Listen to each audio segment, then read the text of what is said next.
Emergence of democracy, a historical perspective. In modern times, democracy is the most favored form of government. It originated from the Greek word demos, meaning people, and kratos, meaning government. Therefore, democracy means a government ruled by the people. Different definitions of democracy have been given by the scholars. Herodotus, a Greek philosopher, also known as father of history, said, "Democracy is that form of a government in which the supreme power of the state is vested in the members of the community as a whole." According to Seeley, democracy is a government in which everyone has a share. Emergence of democracy. Democracy was originated in the Greek city Athens. It is said that male citizens of Athens gathered together about 40 times a year in what was known as People's Assembly. All citizens except women, slaves, and foreign residents played a part in the decision-making. It was a direct democracy, which is the real form of a democracy. But it cannot be practiced in modern times because of the size of the population in big states. Let us trace the different stages that led to the gradual growth and development of a democracy. The story of democracy is as old as the ancient Greek civilization. States in ancient Greece were small and self-sufficient. All the adult citizens, except women, slaves, and foreign nationals, were called active citizens who participated in lawmaking. A pattern of government that combined monarchical, aristocratic, and democratic elements were found in the Roman civilization. It was the Roman law and belief in unity which influenced developments in Europe. It had representative elements, wherein offices required popular election. A system called feudalism was practiced in the Europe in the Middle Ages. It comprised three elements: the lord, nobles, the vassal, recipients of land, and the fief, land. The vassal used to provide military detachment to the lord in exchange of feudality. The obligations and relations between the lord, vassals, and the fief formed the basis of feudalism. When feudalism came to an end in the Europe in the 14th century, law and order was enforced in many parts of the Europe. Nationalism and representative democracy were two consequences of this development. Legislative bodies began to emerge which were composed of representatives who no longer were belonged to any aristocratic families. Developments in England. Modern democracy can be traced back to the Glorious Revolution of 1688 in England, which established a constitutional form of government based on the rule of law. The Parliament became supreme and the kings had power, but they exercised it only in name. They always had to agree to the written laws passed by the Parliament. Britain is regarded as the first modern democracy because royal absolutism came to an end after the Civil War in the 17th century, and the power was transferred from the Crown to the two houses of Parliament. These two houses were known as the House of Lords and the House of Commons, of which the latter was the elected house. However, the right to vote was based on the ownership of property. The Reform Act of 1832 gave the upper middle class the right to vote. The Chartist movement, which came about in the middle of the 19th century in England, demanded that more classes of people should be given the franchise. In 1838, 6 members of the Parliament and 6 men from working class formed a committee and drew up some objectives which came to be known as People's Charter. The objectives were: A. Universal suffrage for all men over the age of 21. B. Annual election of the Parliament and salary for members of the Parliament. C. Voting by secret ballot. D. To do away with the condition which required property as a qualification for the Parliament. E. equal-size electoral districts. The Chartist movement is significant for the fact that it demanded universal male franchisee for the first time. It resulted in the parliament yielding to the control of the working class. The Russian Revolution of 1917 redefined the concept of democracy. Political equality without social and economic rights had no meaning according to revolutionaries. We achieved independence on 15th August 1947, which marked a glorious chapter in India's freedom movement. The makers of our constitution envisioned an India in which every Indian citizen would get a political, social, and economic equality. So, they provided a parliamentary democracy with a representative form of government. The preamble of our constitution declares India to be a sovereign, socialist, secular, democratic republic with political, social, and economic freedom of thought, expression, faith, and belief. Universal adult franchise. The right of every person above the age of 18 years to vote is known as universal adult franchise. In India, we have representative government, which means that during elections, we elect our representatives who rule us on our behalf. The government formed by these elected representatives is accountable and responsible towards the people. For the sake of elections, voting is done by a secret ballot. No one knows whom the other one is voting for. This gives voter the courage to cast his or her vote for the person of his or her choice. So we can say that elections are an integral part of a democracy. An election is a contest between different political parties to win the support of the people,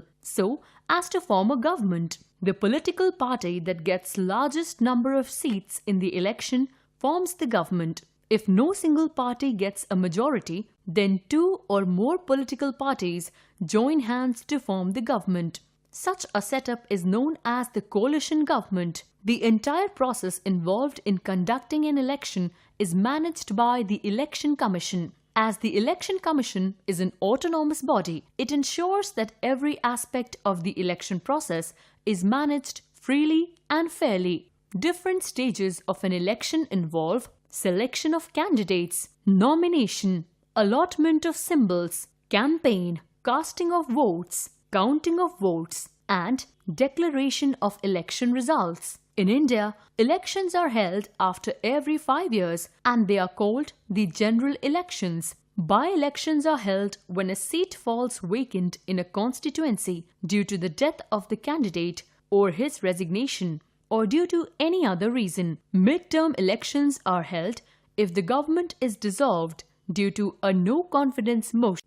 Political parties. Political parties are a must for the smooth running of a democracy. Governments are formed and brought down by the political parties. They keep people informed about the policies of the government as well as its shortcomings.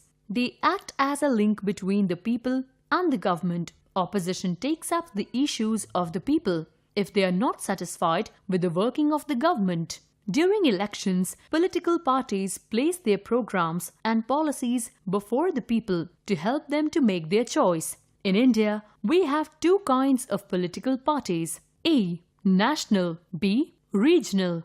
A national party is one which has its representatives in 4 or more states and has polled 6% of the total votes cast in a general election. Congress, Bharatiya Janata Party, BJP, are the examples of national parties of our country. Conditions to become recognized National Party of India as per the Election Commission of India rules. A. The party should win 2% of the seats in the Lok Sabha.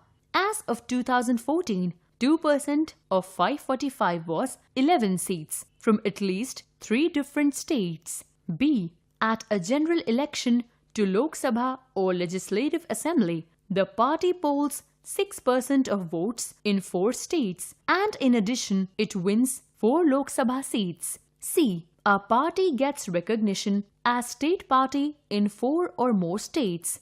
Regional parties are those political parties which operate within a specific area or region As they cater the local aspirations, they are also called as local parties. In their states, they are even stronger than the national parties. All India Dravid Munetra Kazhagam AIADMK, Dravid Munetra Kazhagam DMK, Haryana Vikas Party, Akali Dal, etc. are some of the examples of regional parties of India. Different types of party system. Single party. This kind of party system exists in most of the communist countries. In such countries, they do not allow other political parties to exist. Consequently, single-party government tends to be either an authoritarian or a dictatorial. Bi-party. Two major parties constitute a bi-party system. Example, USA, Democrats and Republicans. USA has a presidential form of a democratic government in which president is directly elected by the people. Multi-party. A multi-party system has many parties functioning at the same time.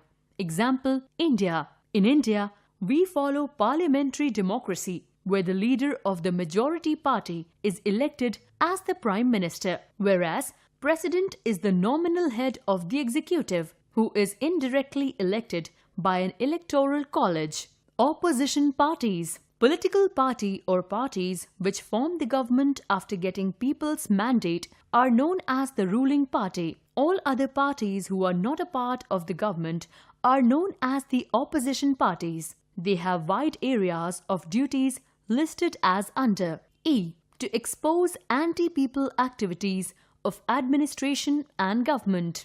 B. Formulation of public opinion. C. To act as responsible opposition party. D. To express popular emotions. E. To create political awakening. Different forms of democratic government. On the basis of relations between the legislature and executive, the democratic government can be of two types. Parliamentary. This is the form of government in which the executive is responsible to the parliament for its work. Prime Minister is the real head of the government. He is elected by the people and is the leader of the majority party. In a parliamentary form of government, the vice president is the nominal head. Presidential. In presidential form of government, the president is elected directly by the people. The parliament has no control over the president. He is the real head of the government. A democratic government can also be either unitary or federal, when all the powers are enjoyed by central government and provincial governments are completely under the control of central government, or in other words, they merely act as the units of central government. Such a setup is called the unitary government, when the powers are divided between the central government and the provincial or state government, and both work independent of each other. One cannot interfere in the working of the other. It is known as the federal form of a government. India has adopted federal structure, but it is unitary bias, as central government enjoys more power than the state government. Principles of democracy in India. It is well-known fact that India is a sovereign socialist, secular, democratic republic. Sovereign means India is independent nation. Socialist implies social and economic equality to all the Indian citizens. This guarantees equal opportunities and equal social status to all the citizens. The government attempts to reduce economic inequality by reducing concentration of wealth in few hands. Thus, it is clear that the government is committed to equality to all in all the spheres of life. Equality. No other form of a government gives importance to the principle of equality of people as a democratic government. Nature has made all people equal, and this is the basis of democracy. No discrimination is made on the basis of caste, color, religion, creed, or place of birth. All are equal in the eyes of law, and the same law applies to all the people. All are given equal opportunity to hold public offices, and nobody is given any special treatment. Only merit is given importance and nobody is above the law. Democratic equality in the social realm. An inclusive democracy is inconceivable unless it extends to the broader social realm. It should be extended to embrace the workplace, the household, the educational institution, and indeed any economic or cultural institution that constitutes an element of this realm. A crucial issue with respect to democracy in the social realm is democratization of household. One possible solution in this regard is the eradication of the divide between the household and the public realm. Another possible solution is taking for granted that the household belongs to the private realm, to democratization in the sense that household relationships should take on the characteristics of democratic relationships. Furthermore, in general, democracy in the social realm, particularly in the household, needs institutional arrangements. These arrangements recognize the character of the household as a need, satisfy, and integrate the care and services that the household provides into the general scheme of need satisfaction. Equality in Indian democracy. Indian Constitution guarantees the equality to all of its citizens. It means that every individual of our country, irrespective of caste, religion, tribes, and background, is recognized as equal. The recognition of equality includes some of the provisions in the Constitution. Some of such provisions are given here. A. Equality before law. It means everybody right from an ordinary person to president will have to follow the same laws. B. No discrimination on the basis of caste, color, race, gender, religion, or birthplace. C. Access of all persons to all public places like parks, hotels, playgrounds, markets, etc. D. Abolition of untouchability. In addition to laws and programs, as implementation tools, the government has also set up several schemes to improve the living of communities and individuals who were being ill-treated. Struggle for equality in India. Despite many provisions for equality in our constitution, there is still a lot of work to do. India has witnessed many struggles to fight against inequality and discrimination. Tava Matsya Sangh, TMS, is the organization which is fighting for the rights of the forest dwellers who were displaced from the forests of Satpura, Madhya Pradesh. The TMS has organized various rallies and demanded the government to grant them fishing right. It was in 1996 that the government agreed to grant the local people rights to fish in the reservoir. The TMS has also set up a cooperative society that offers the fishermen a fair price for their catch. TMS also offers loans to the fishermen for both repairing and purchasing the nets and boats. It is important that people fight against discrimination and stand up for their rights. It is also important to provide individuals and the community with adequate resources to help them live with self-respect and dignity for the success of equality mission. Other significant elements of democracy. Freedom. This is another pillar of democracy, and without freedom or liberty, man cannot make his fullest development. Freedom of thought and expression, freedom of movement, freedom of press, and freedom to form association are enjoyed by the citizens only in a democratic form of government. These freedoms are essential for self-expression and development. Decision-making mechanism. In a democracy, decision-making mechanism lies in the hands of the people. People elect their representatives who form the legislature, which passes various bills and makes laws according to which the country is governed. The majority party in the parliament forms the government, and other parties constitute the opposition. If any government fails to serve the people, it can be changed in the next election. Accommodation of differences. In a democracy, elected representatives can express their views freely and nothing can be imposed on the people. There are opposition parties in the legislature which oppose the government at any point. Thus, the spirit of democracy is based on the tolerance and accommodation. Otherwise, it will become a dictatorship. Popular participation.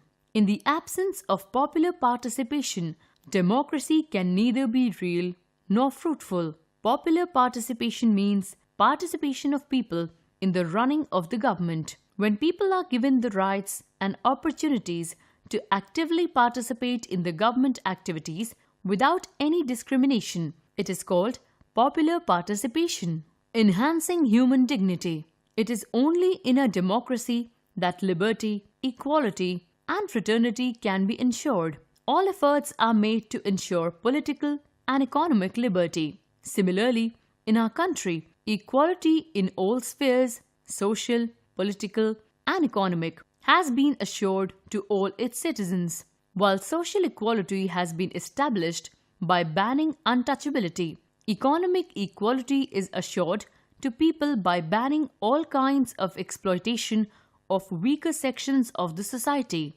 Steps have been taken by the government for the welfare of scheduled castes, scheduled tribes, and other backward classes. Adequate arrangements have been made to give them representation in the Lok Sabha and state assemblies through laws. Trivia. India is the largest democracy in the world, the 6th largest country in the world, and one of the most ancient civilizations. Trivia. Every adult, rich or poor, irrespective of their religion, caste, or education, is free to vote. Universal adult franchise is based on the concept of equality. Trivia. There are more than 990 registered political parties in India, though all are not functional.